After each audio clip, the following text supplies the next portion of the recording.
நிருப பாடமும் நான் வாசிக்கின்ற சுவிசேஷ பாடமும் சொல்லுகிற செய்தி ரொம்ப அழகானது. நம்மை கடவுள் மண்ணாக படைத்திருக்கிறார், மண்ணிலிருந்து உண்டாக்கினார். மண் பாண்டங்களாகத்தான் நாம் இருக்கின்றோம். இந்த மண் பாண்டங்களுக்குள் அநேக பிரச்சனைகள் இருக்கலாம், கருத்து வேறுபாடுகள் இருக்கலாம். ஆனா இந்த மண் பாண்டங்களுக்குள் கடவுளுடைய ஆவியை ஒவ்வொருவரும் பெற்றிருக்கிறோம்.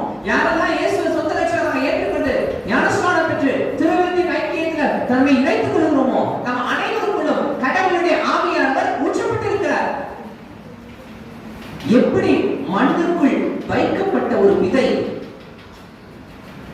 தானாய் விளைந்து கனி தந்து பலன் தருவதாக சுவிசேஷ வேத பாடத்தில் நாம் வாசிச்சோமோ, அதுபோல இந்த மண்ணான சரீரத்துக்கு உள் விதைக்கப்பட்டிருக்கிற பரிசுத்த ஆவியானவருடைய சத்திய வசனங்கள் கொஞ்சமாவது அடுத்தவர்களுக்கு கனி தரட்டுமே, கொஞ்சமாவது வளரட்டும்.